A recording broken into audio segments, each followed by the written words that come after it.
नमस्कार, मी प्रियांका पाटील। आपण पाहत आहात राष्ट्रीय लोकराज्य न्यूज, निर्भीड बातम्यांचे व्यासपीठ। आज आपण दिवसभरामध्ये घडणाऱ्या घडामोडींवर नजर टाकूया। चला पाहुणं, आपल्याला जायचंय। पण कुठे जायचंय? टाकळी ढोकेश्वरच्या हॉटेल वैष्णवी मध्ये जायचंय। म्हणतात तिथे खूप छान जेवण मिळतं। चला तर मग जाऊया। पारनेर तालुक्यातील टाकळी ढोकेश्वर येथील सुप्रसिद्ध हॉटेल म्हणजे वैष्णवी हॉटेल। या हॉटेलची चवच लई न्यारी। पाहुणं, एकदा या, हॉटेलची चवच लई न्यारी। अस्सल मांसाहारी प्रेमींच्या जिभेचे चोचले आता पूर्ण होणार, ते फक्त हॉटेल वैष्णवी मध्ये। या ठिकाणी सर्व प्रकारच्या पार्टीच्या ऑर्डर स्वीकारल्या जातील। प्रोप्रायटर संतोष रंगनाथ ठाणगे।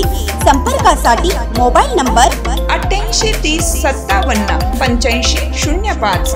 या हॉटेलचा पत्ता नगर कल्याण हायवे, पारनेर चौक, टाकळी ढोकेश्वर।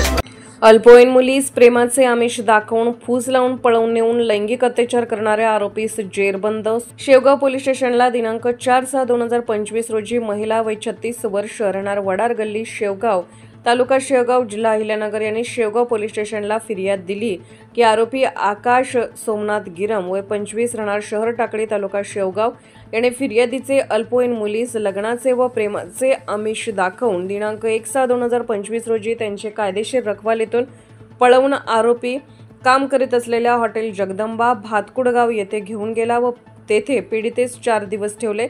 तक्रारदार हे तक्रार देण्यासाठी शेवगाव पोलीस स्टेशन येथे जाणार आहे असे आरोपी समजल्याने आकाश सोमनाथ गिरम, राहणार शहर टाकळी, तालुका शेवगाव याने पीडितेला दिनांक 4/6/2025 रोजी दुपारी 1 वाजण्याच्या सुमारास शेवगाव पोलीस स्टेशनच्या आवारात आणून सोडले। अशा फिर्यादीवरून शेवगाव पोलीस स्टेशनला गुन्हा रजिस्टर नंबर 503/2025, भारतीय न्यायसंहिता कलम 137 2 87 पोक्सो कायदा कलम 12 प्रमाणे गुन्हा दाखल करण्यात आला व सदर गुन्ह्याचा तपास सहाय्यक पोलीस निरीक्षक धरमसिंग व्ही सुंदरडे, निम शेवगाव पोलीस स्टेशन यांच्याकडे देण्यात आला होता। पोलीस निरीक्षक श्री समाधान नागरे यांनी सदर गुन्ह्यातील आरोपीचा शोध घेऊन त्यास तात्काळ अटक करण्यासाठी सहाय्यक पोलीस निरीक्षक धरमसिंग व्ही सुंदरडे यांचे नेतृत्वात तपास पथक नेमले होते। सदर तपास पथकाने आरोपीस गुन्हा दाखल झाल्यानंतर 6 तासाच्या आत त्याचा गोपनीय माहितीच्या आधारावर शोध घेऊन त्या शहर टाकळी येथून ताब्यात घेऊन शेवगाव पोलीस स्टेशनला आणून अटक केली। तपास अधिकारी सहाय्यक पोलीस निरीक्षक सुंदरडे यांनी पीडित मुलीला विश्वासात घेऊन तिचा जबाब नोंदवला असता पीडितेने सदर गुन्ह्यातील आरोपीने तिच्या सोबत मागील 2 महिन्यांपासून हॉटेल जगदंबा येथे अनेक वेळा प्रेमाचे व लग्नाचे आमिष दाखवून तिच्या सोबत लैंगिक संबंध ठेवल्याचे तसेच 1 वर्षापूर्वी पीडितेच्या आईवडिलांनी पीडितेचे लग्न धुळे येथील एका मुलासोबत लावून दिले असल्याचे पीडितेने पोलिसांना दिलेल्या जबाबात सांगितल्याने सदर गुन्ह्यात अल्पवयीन पीडितेचे जबाबावरून सदर गुन्ह्यात वाढीव कलम भारतीय न्यायसंहिता कलम 64 2 IM 65 तसेच पोक्सो कलम 4.5 L 6.8 तसेच बालविवाह प्रतिबंधक कायदा 2006 कलम 10-11 प्रमाणे समाविष्ट करण्यात आलेले असून पीडितेचे आईवडील, सासू-सासरे तसेच पती यांना देखील आरोपी बनवण्यात आले आहे।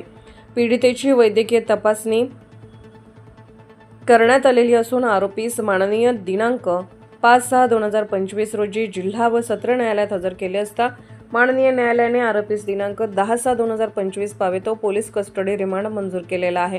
सदरची कारवाई ही माननीय पोलीस अधीक्षक श्री सोमनाथ घारगेसो, अहिल्यानगर, माननीय अपर पोलीस अधीक्षक श्री प्रशांत खैरे, अहिल्यानगर, माननीय उपविभागीय पोलीस अधिकारी श्री सुनील पाटील सो, उपविभाग शेवगाव यांच्या मार्गदर्शनाखाली पोलीस निरीक्षक श्री समाधान नागरे, तपास अधिकारी सहाय्यक पोलीस निरीक्षक धरमसिंग सुंदरडे, पोलीस उपनिरीक्षक Mahale, police head constable Arvind Chavan, police constable Shyam Gunjal, police constable Athare, Krishna More यांनी केले असून वरील गुन्ह्याचा तपास सहाय्यक पोलीस निरीक्षक धरमसिंग सुंदरडे हे करत आहेत। सुरेश पाटील, शेवगाव प्रतिनिधी। ताज्या बातम्यांसाठी आणि अपडेट्ससाठी राष्ट्रीय लोकराज्य न्यूज चॅनलला सबस्क्राईब करा, तसेच लाईक आणि शेअरही करा।